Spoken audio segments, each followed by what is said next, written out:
The broken light. It was a quiet Wednesday afternoon in a sleepy neighborhood tucked behind the hills. The sun was leaning westward, casting long shadows over neatly trimmed hedges and cracked driveways. Birds chirped faintly in the distance, and the world seemed to be in no rush. That's when an old blue truck pulled up in front of a modest home at the end of Pinewood Street. It didn't roar or rumble. It hummed gently, just like its driver. The man who stepped out wore worn jeans and a plain black t-shirt. His hair, dark and slightly unkempt, blew gently with the breeze. Nobody in the neighborhood really paid attention, but if they had looked twice, they would have recognized him, Keanu Reeves. But today, he wasn't a movie star. He was just a man with a toolbox walking toward a woman's garage. Inside the house, Claire Reynolds, a 62-year-old retired schoolteacher, was leaning on the kitchen counter, peeking through the curtains. She didn't believe it when her neighbor told her a few weeks ago that the man fixing light fixtures and helping with odd jobs around town was the real Keanu Reeves. But now she was about to find out for herself. Claire had always been independent. Ever since her husband died 5 years ago, she did everything on her own. Groceries, gardening, taxes, she handled it all. But the one thing she couldn't manage was the broken garage light. It had gone out weeks ago, and she had been struggling every evening, fumbling in the dark when she parked her car. That's when her neighbor had said, "You should ask that new guy who's been helping people. They say he's good, and polite too." When Claire opened the door, she was met with a soft smile. "Hi, I'm Keanu. I heard you needed help with your garage light." For a moment, Claire didn't speak. She blinked, trying not to stare. He didn't carry himself like someone famous, no arrogance, no bodyguard. Just a man with kindness in his eyes. Yes, the light doesn't work. I think the wiring's old," she said. "Mind if I take a look?" She led him to the garage, her hands slightly trembling. Not from fear, but from the feeling that something unusual was about to happen. As he set up his small ladder and took out a flashlight, Claire found herself standing in the doorway, watching. She didn't know why, but something about him felt calming. For the next 20 minutes, Keanu worked quietly. He checked the fuse box, rewired the fixture, and replaced the bulb. Every movement was careful and steady. He didn't rush, and he didn't speak unless it was necessary. Claire, in the meantime, stood nearby, sipping her tea and wondering what brought him here, why a Hollywood actor would be fixing lights for strangers. "There we go," he finally said. "Should be working now. Can you hit the switch?" She flicked it. The garage lit up with a soft golden glow. "It's beautiful," she said, smiling wide. Keanu stepped down from the ladder, wiped his hands, and gave a quiet nod. "Glad it helps." As he began packing up his tools, Claire hesitated. There was something about this moment that felt unfinished, like the silence was asking for something more. And then, without thinking too much, she said it. "You're handsome. You know that?" Keanu froze, not out of discomfort but surprise. It wasn't flirtatious. It was honest, plain, and said with the same tone a mother might use to compliment a stranger who reminded her of someone she loved. And in that moment, he smiled. Not the movie star smile. This one was different, softer, real. "Thank you," he said. "That's very kind of you." Then unexpectedly, Claire's voice cracked. "You remind me of my son." Keanu looked up. Her eyes were watery. He didn't interrupt. He just waited, standing there with his toolbox in hand, like time could pause until she was ready. "He used to fix everything," she continued. "He was gentle like you. He passed 3 years ago, motorcycle accident." The air shifted. The wind outside stopped. And Keanu, still holding the handle of the toolbox, slowly walked back inside the garage. "I'm sorry," he said. They stood there, two strangers tied together by silence and grief. And then, he did something that Claire would remember forever. He set down the toolbox, took a slow breath, and said, "Can I see a picture of him?" Claire nodded, wordless. She walked to the living room and picked up a photo frame from the mantel. She handed it to him. The young man in the picture had the same warmth in his eyes. "His name was Jonah," she whispered. Keanu stared at the photo for a long time, then held it like something sacred. "He has your eyes," he said softly, "and your strength." They sat down on the porch side by side, watching the evening stretch into dusk. She told him stories about Jonah's childhood, his love for fixing things, his kindness. Keanu listened like every word was gold. When the first star appeared in the sky, Claire asked, "Why are you really here? Not just my house. I mean, in this town." Keanu looked up, took a long pause, then said, "I lost someone too, a long time ago, and sometimes helping others helps me find pieces of myself again." There was a long silence after that, not heavy but meaningful. "You know," Claire said, "Jonah would have liked you." Keanu smiled again, not because it was expected, but because something in him softened. "I would have liked him too." By the time he left, the moon was out, and Claire felt something she hadn't felt in a long time: peace. But little did she know, this meeting was just the beginning. What started as a simple fix in a dusty garage would unravel into something much deeper, a chain of events that would shake the entire neighborhood, bring out secrets and test the limits of kindness, forgiveness, and courage. And somewhere along the way, that quiet man with the toolbox would change more lives than he ever intended to. The broken promise. The next morning, Claire sat by her window watching the sunrise as she sipped her tea. She hadn't slept much, not because she was upset, but because something inside her had shifted. Meeting Keanu had stirred memories of her son, memories she had kept locked away for years. But there was more. It wasn't just grief that had returned. It was a sense of connection, something gentle, something unfinished. As she looked out toward the empty street, she wondered if she'd ever see him again. But just as she placed her cup down, the sound of tires on gravel pulled her gaze to the driveway. The same old blue truck rolled to a stop. She blinked in disbelief. He was back. Keanu stepped out carrying a small brown bag and 2 cups of coffee. "I brought breakfast," he said with a quiet smile. Claire opened the door, her eyes wide. "You didn't have to." "I wanted to," he replied, handing her the cup. "Besides, I forgot my screwdriver yesterday." They sat at the same porch steps, steam rising from their cups as the sun climbed higher into the sky. It was a slow morning, but a warm one. Birds flew low over the rooftops. Sprinklers ticked to life across the lawns, and for a moment it felt like the world had paused just for them. "You're not like anyone I've ever met," Claire said suddenly, her voice soft. "I'm just trying to live," he answered, not looking at her, but ahead. She paused, then asked something that had been sitting on her heart. "Are you hiding from something?" Keanu didn't answer right away. He took a slow sip of coffee, then placed it down beside him. "Not hiding," he said finally. "Healing." Claire understood. She didn't need details.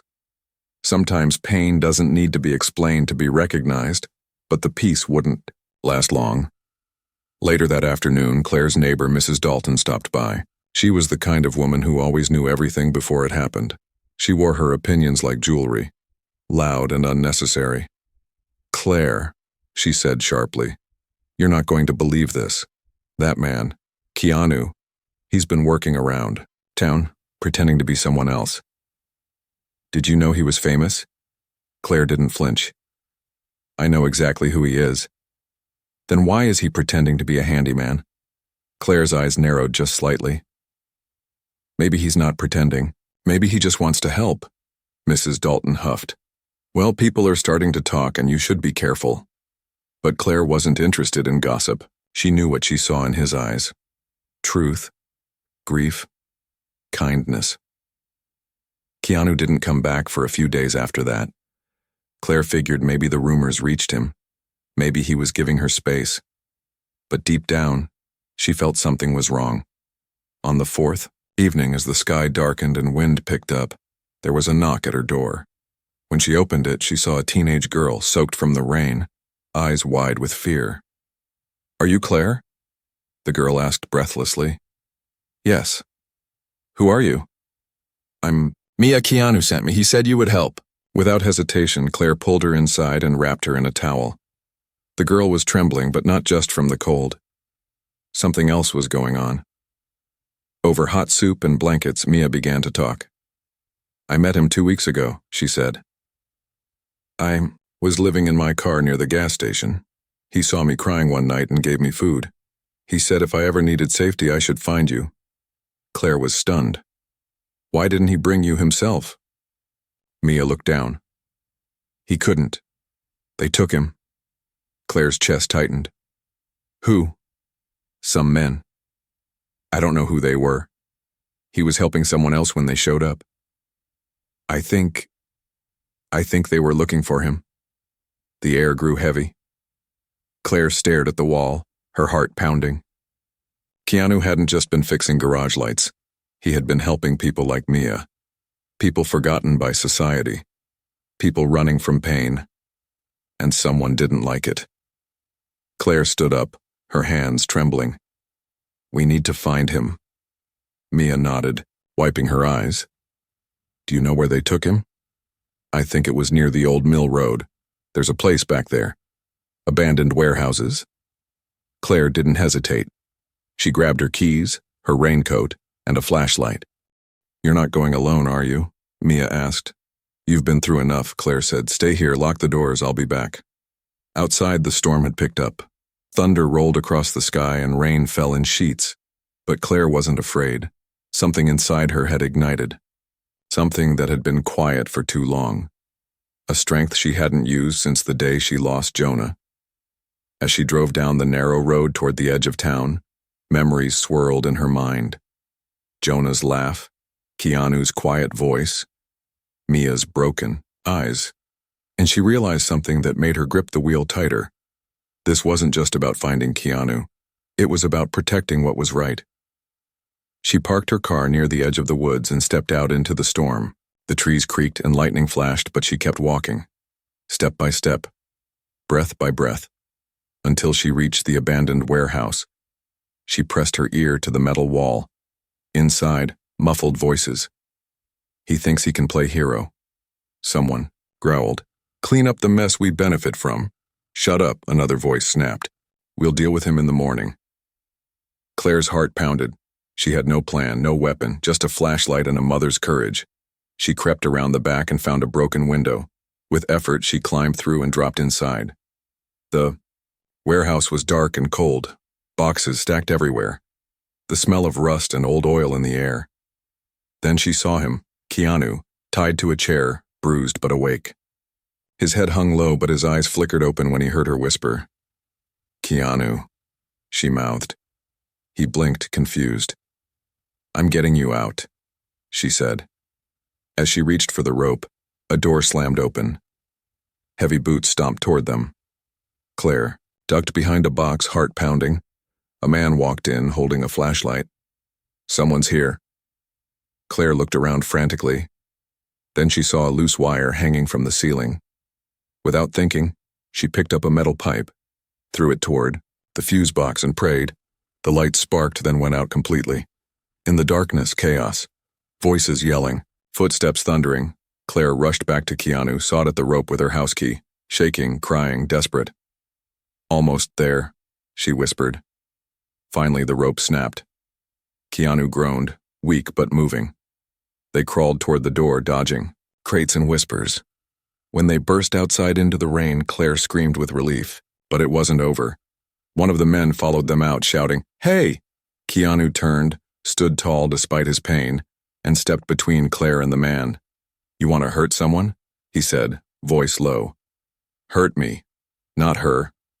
The man froze, stunned by the calm strength in Keanu's voice. Something about him, maybe the look in his eyes, made the man step back. Sirens suddenly echoed in the distance. The man cursed and ran. Minutes later, police arrived, called earlier by Mia, who had used Claire's phone after she left. As officers took statements and medics checked on Keanu, Claire stood beside him, soaked and shaking. You shouldn't have come, he said weakly. You helped. Everyone else, she whispered. It was my turn. Keanu looked at her, really looked, then reached out and took her hand. Thank you, he said. But deep down, Claire knew this wasn't the end.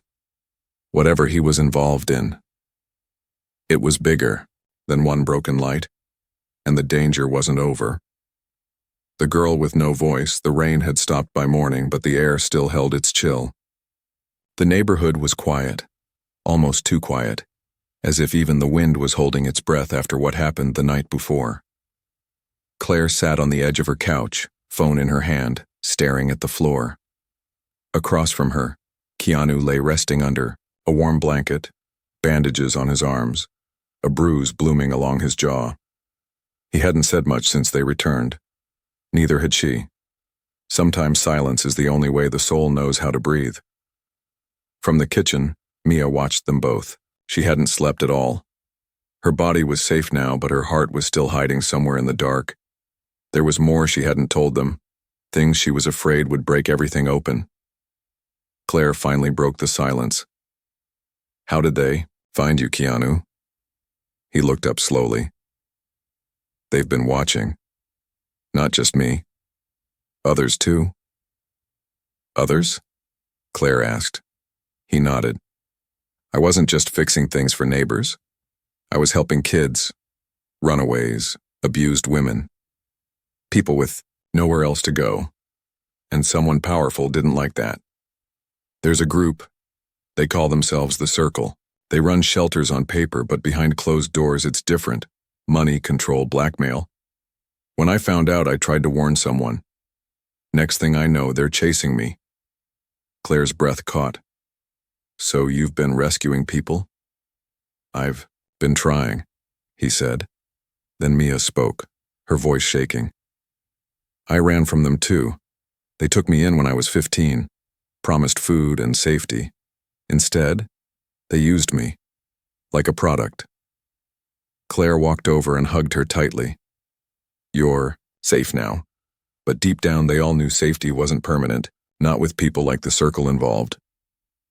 Later that afternoon, Claire got a visitor. It was Deputy Lane, a young officer with kind eyes who had always respected her. "Just checking in," he said. "You okay?" Claire nodded, but the concern in her eyes made him step inside. "Anything I should know?" She hesitated. Then she looked at Keanu, who nodded. "Tell him." Claire explained everything. The warehouse, the men, Maya, the group called the Circle. Lane listened closely. Then he pulled out a notebook. "I've heard rumors," he said, "but never had anything solid. You might have just given us the thread we need to unravel this." But as he stood to leave, he said one thing that chilled the room. "If they know you helped her, and him, you're in danger now too, Claire." After he left, they sat in silence again. Claire wasn't afraid. For herself, she had lived through worse. But for Mia and Keanu, she worried. The next morning, Mia was gone. Her room was empty, the back door unlocked. A note sat on the kitchen counter. "I can't let them hurt you. I'll find my own way. Please don't come looking for me." Claire dropped the note, heart pounding. Keanu stood behind her, face pale. They found her. He didn't wait. He grabbed his jacket, limping from his injuries but moving with purpose. Claire followed. "We don't even know where she went," she said. "I know someone who might," Keanu replied. They drove across town into the industrial district. Graffiti-covered walls, broken fences, and rusted-out buildings lined the streets. They stopped in front of a small mechanic's shop. Inside, a tall woman with short silver hair and grease on her hands looked up. Well, thought you were dead," she said to Keanu. "Almost," he replied. "We need your help, Elsa. It's about Mia." Elsa nodded slowly. "Come in." As Claire looked around the shop, old tools, car parts, a dusty piano in the corner, she realized this wasn't just any mechanic. This woman had history with Keanu, maybe deeper than she wanted to ask. Elsa listened to the story. Then she walked to a drawer and pulled out a tablet. "They're using tracking drones now," she said. "Cheap tech. They hide them in jackets, bags. If they got close enough to her, they probably tagged her without her knowing." She typed in a few codes, pulled up a map. "There," she said, pointing. an abandoned boarding house 2 miles outside town. Keanu stood up. Let's go. You'll need backup, Elsa warned. They don't play fair. But he was already walking out the door. As they drove, Claire couldn't stop shaking. What if we're too late? Keanu didn't answer. He just pressed harder on the gas. The boarding house looked dead from the outside. Overgrown bushes, shattered windows, a single car in the back. But as they approached, Claire noticed a light flicker inside. They parked a block away and walked through the woods, careful not to be seen. Inside the house, Mia sat on the floor, knees pulled to her chest. 2 men sat at the table near her, speaking in low tones. She knows too much, one said. We should have finished this in the city. Not yet. Boss wants to talk to her first. Keanu and Claire reached the back door. It was old and splintered. Keanu turned to her. I need you to trust me. Always, she whispered. He kicked the door in. The crash echoed through the house. The men jumped up. Claire rushed to Mia while Keanu stepped forward, fists clenched. Let her go, he said. One of the men laughed. You again? Last chance, Keanu warned. But they didn't listen. One of them pulled a knife, the other charged. Keanu ducked, sidestepped, and knocked the first man to the floor with a heavy punch. Claire grabbed Mia and pulled her to safety. The second man lunged. This time, Keanu took a hit to the side, groaning, but he didn't stop. He twisted the man's arm, disarmed him, and threw him across the table. When it was over, he collapsed to one knee, breath heavy. You okay? Claire asked, kneeling beside him. I will be, he replied. They helped Mia to her feet. She looked broken but alive. Why did you come for me? She whispered. Because you matter, Claire said, and we don't leave people behind. On the drive back, Mia clutched Claire's hand the whole way. She didn't speak much, but she didn't let go either. But that night, as the house settled into quiet again, a dark car parked at the far end of the street. 2 men sat inside, watching the lights in Claire's home. That's her. One said. And him, the other replied. We move soon. The storm was not over. It was only beginning. Shadows at the doorstep morning came like a sigh, heavy with the weight of the night before. The sky outside Claire's home was pale and cold, like the world itself was uncertain of what was coming next. Inside, Claire stirred a pot of oatmeal, while Keanu sat at the table, his arm freshly bandaged and his eyes weary. Maya sat quietly in the corner, holding a mug of warm tea with both hands. She hadn't said much since they brought her back from that old boarding house. But her silence wasn't fear anymore. It was the silence of someone thinking, someone remembering, someone healing. Slowly, Claire placed a bowl in front of Keanu. You need to eat. He gave her a small nod. Thanks. They ate in silence until Mia suddenly whispered, Why do they care so much? I'm just one girl. Keanu looked up.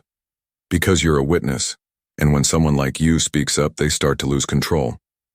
Claire reached across the table and gently placed her hand over Mia's. You're not just one girl. You're a voice they tried to silence. That's why you matter. Mia's eyes welled with tears, but she held them back. She was tired of crying, tired of feeling powerless. What do we do now? She asked. Keanu took a slow breath. We stop running. Just as he said it, a knock came at the front door. Claire stiffened. Keanu stood quickly, moving toward the window. A black car sat out front. 2 men in dark suits stood on the porch, waiting. They're here, Keanu said quietly. Claire nodded. Then we don't open the door. The knock came again, louder this time. Then a voice, calm, smooth, rehearsed. Mrs. Reynolds, we're with the county. Just a routine welfare check. Keanu's jaw tightened. They're lying. He looked around the room. We need to buy time. He motioned for Mia to go upstairs. Stay quiet. Don't come down no matter what. Claire hesitated, then followed Mia. She looked back once, locking eyes with Keanu. There was a question in her eyes, but also trust. Pure trust. Keanu opened the door slowly. Just a crack. Can I help you? He asked. The man on the left smiled politely. We're looking for someone, teenage girl. Might have passed through here. This is just routine. You got a warrant? Keanu asked, calm but firm. We don't need one. She's underage. This is protective custody. Keanu didn't flinch. You're not police.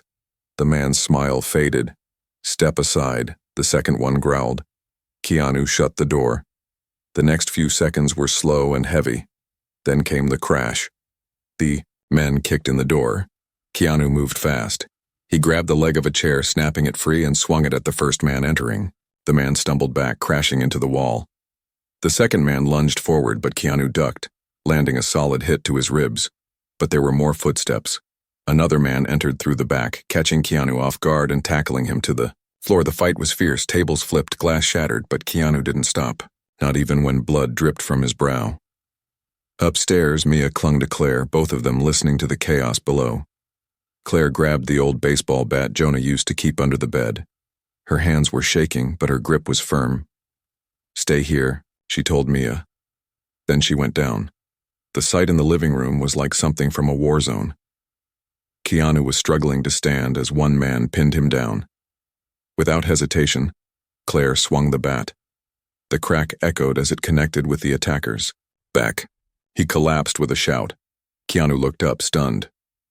You're full of surprises. Claire helped him up. So are you. But the others were still moving. Another grabbed Claire's arm, twisting it. She cried out. Then suddenly, Mia screamed from upstairs. Stop! Everyone froze. She stood at the top of the stairs, holding Claire's old camcorder, its red light blinking. You're on tape, Mia shouted. Every second of this. The men hesitated. One cursed under his breath. Keanu stood taller, bleeding but defiant. You better think twice, he said. Because if anything happens to her or to Claire, that footage goes straight to the press, and you know what happens then. The man holding Claire let go. Another backed toward the door. This isn't over, one of them warned. No, Keanu said. It's just beginning. They fled, fast, like shadows melting into morning. After it was over, Claire collapsed on the couch, breathing hard. Mia dropped the camcorder and ran to hug her. Keanu locked the doors, then turned to them. We need to get out of town, he said. They won't stop until we expose them. Claire nodded. But where would we even go? There's someone, Keanu said. A woman named Tasha. She used to be part of the circle. She got out and went underground. She has proof. Documents, files, names. If we find her, we can blow this whole thing wide open. How do we find her? Claire asked. Keanu's face turned grim. We have to go back to where it all started. The city. Downtown Los Verdes. Claire knew the name.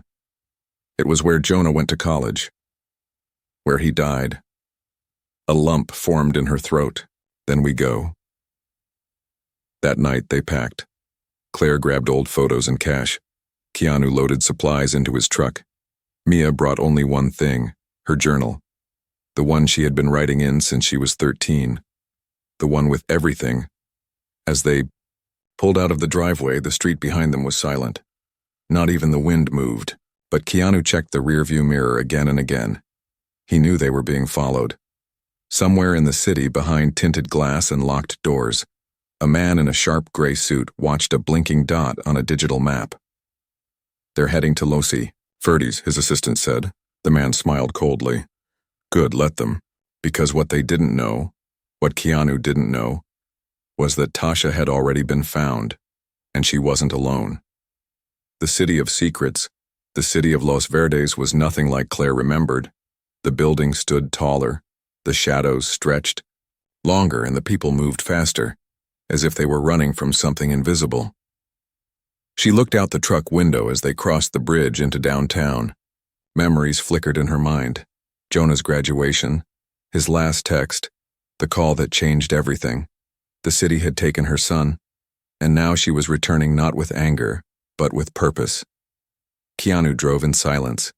He hadn't spoken much since they left. His bruises had darkened, and the bandage on his arm was soaked with sweat. but his eyes stayed sharp, watching every street corner, every car behind them. He knew they were being tracked.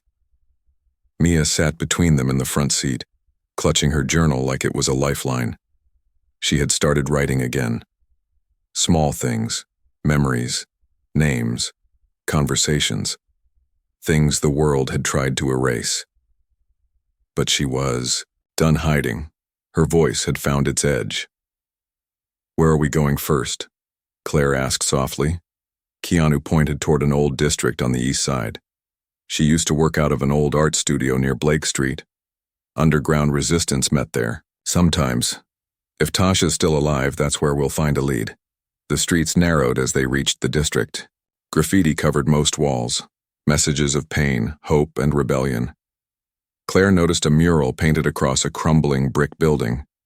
It was a woman holding a torch, her face covered with a blindfold. Beneath her feet were words that read, "Truth burns quietly but leaves a scar that never fades." Keanu parked the truck beside a rusted gate. They entered the building through a side door. The air inside smelled like paint, dust, and something older. Secrets. A voice came from the shadows. "I knew you'd come back."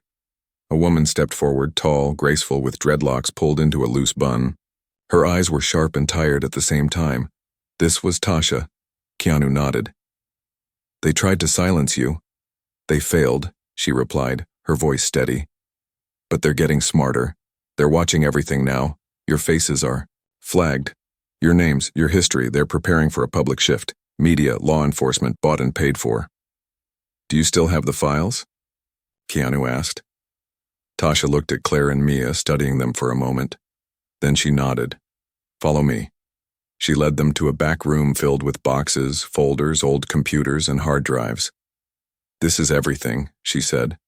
"Every name, every transaction, every piece of their empire. It took years. Cost people their freedom, but it's all here." Claire reached for a photo pinned to the wall. It was of a young girl, no more than 12, smiling, standing beside a man in a suit. "Who's this?" Tasha's eyes darkened. Her name was Rosie.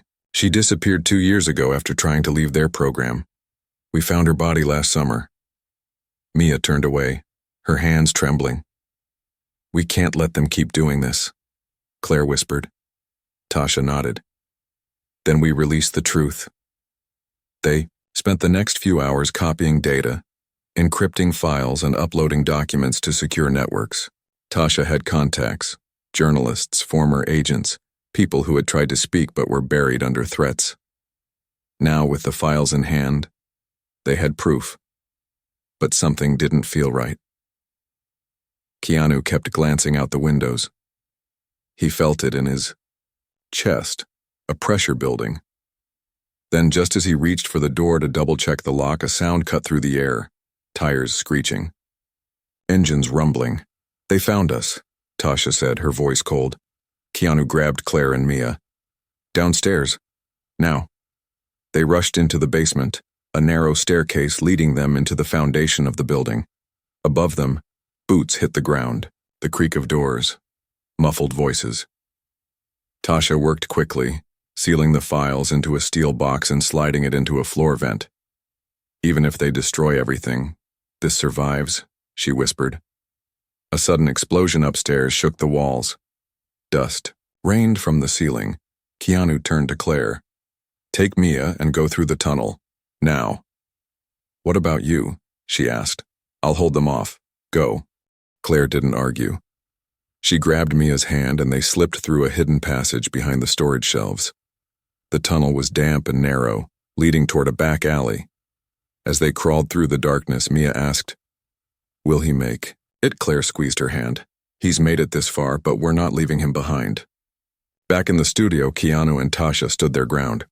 The door burst open. 6 men entered. Masks, weapons, flashlights.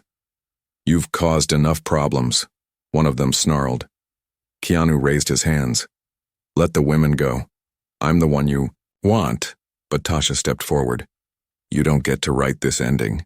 And with that, she threw a canister to the floor, smoke erupting, covering the room in thick fog. Chaos followed. Gunshots, shouting, shadows moving fast. Keanu fought with everything left in him. His body ached, blood dripping again. But he didn't. Stop. Fists flew, tables crashed. And then, silence. He stumbled out of the smoke, coughing, eyes burning. Tasha wasn't behind him. She had stayed behind to distract them. By the time Claire and Mia pulled him into the alley, he was barely standing. "Where's Tasha?" Claire asked. Keanu looked back. Gone. But she made sure we got out. They drove for hours. Back roads, gas station stops, radio turned off. They reached a safe house hidden in the woods by dawn. Mia slept on the couch, clutching the flash. Claire wrapped a blanket around Keanu and sat beside him. "You're hurt," she said. "I'm fine." "No, you're not. But you're still here, and that means something." He looked at her, his eyes filled with more than pain. Something deeper. Something grateful. "You saved me," he whispered. Claire shook her head. "No, we saved each other." The next morning, a message came through the secure channel. Files received. Public release in progress. Prepare for backlash. Keanu exhaled slowly. It's begun. And far away, in rooms filled with money and silence, the circle watched their empire begin to crack. The final light, the world didn't change overnight. Truth rarely does that. But when the files went public, when names, photos, hidden transactions, and secret recordings hit the headlines, the world stopped pretending. The morning after the release, Claire woke up to a flood of messages. Her old landline rang off the hook. The news was everywhere. Corruption in major charity network. Abuse claims linked to Circle organization. Hidden footage reveals underground trafficking rings. And behind the headlines, a single image was shared across every screen. A bruised but calm Keanu Reeves standing in front of a burning warehouse, holding Mia's journal in his hand. Claire turned off the TV, sat down at the kitchen table, and stared at the quiet outside her window. "We did it," she whispered. But in her heart, she knew better. This was only the beginning. Keanu stood out back, staring at the trees, hands deep in his coat pockets. The cold air was biting, but his thoughts were louder than the wind. He felt the weight of every bruise, every punch, every cry for help he hadn't reached in time. Maya stepped outside, holding a folded letter. Her voice was quiet. "It's from Tasha." It was in the drive. Keanu took the paper and opened it. "If you're reading this, then it means my part is done. Don't mourn me, finish it. There's still more to expose. And when you're done, live. Don't forget to live, Keanu. Your pain doesn't have to be a home. Make it a road, walk it, and then step off it. Find light." He read the words twice, then folded them carefully and tucked them into his pocket. Claire joined them on the porch. "There's something you should both know," she said. They turned to her. "The circle tried to reach me. Before we left. They offered me money. Protection. They said if I gave up Mia, they'd disappear." Keanu's eyes narrowed. "What did you say?" Mia asked softly. Claire gave a small smile. "I told them the same thing I told the doctor when they said Jonah might not survive that crash. I said, you don't get to decide what my love costs." Keanu looked away, swallowing hard. Mia ran to hug Claire, holding her tight. "Thank you." That afternoon, something strange happened. A government car pulled up to the edge of the property. A woman in a black coat stepped out. She didn't carry a badge, no security detail. Just a calm, quiet presence. "I'm here because someone in Washington read your file," she said to Keanu. "And for what it's worth, they believe you." He didn't reply. He just nodded once. "We can protect you," she continued, "but we can't erase you. Your face is everywhere now. People will recognize you." "I'm not looking to disappear," Keanu said. "I'm looking to rebuild." The woman handed him a card. "When you're ready," she said. Then she turned and left. Later that evening, as the sun dipped behind the trees, Claire, Keanu, and Mia lit a fire in the backyard. No one spoke for a long time. They just watched the flames crackle. listened to the wind through the branches, and let silence heal what words couldn't. Then Mia said, "I want to start something, a foundation, for people like me. People who have no place to go." Keanu looked at her. "You'll change lives."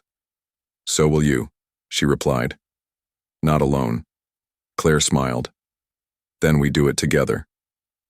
And that's how it began. Weeks later, they opened the doors of a small home in a quiet corner of the city. The sign read, "The Jonah House," a safe place for the broken, for the forgotten. For those who still believed in healing, Keanu fixed the roof himself. Claire handled the books and tea. Mia answered every knock at the door with a smile and a hug. People came, and they stayed. The circle tried to rise again, once, twice, but the world had changed. People had seen too much, believed too strongly, and every time darkness reached out, it found a wall of light waiting for it. One afternoon, a reporter visited the Jonah House. She asked Keanu, "You could have stayed famous. Why walk away from all of that?" He thought for a long moment before answering. "Fame is loud," he said, "but kindness is quiet. And sometimes quiet saves people." As the reporter left, Claire handed Keanu a new toolbox. Polished, organized, each tool placed perfectly inside. "What's this for?" he asked. "In case another garage light needs fixing." He smiled, and she said it again, just like that, first day. "You're handsome, you know that?" Keanu laughed. A real, full laugh that echoed into the trees, and for the first time in years, the light inside him wasn't just flickering. It was shining.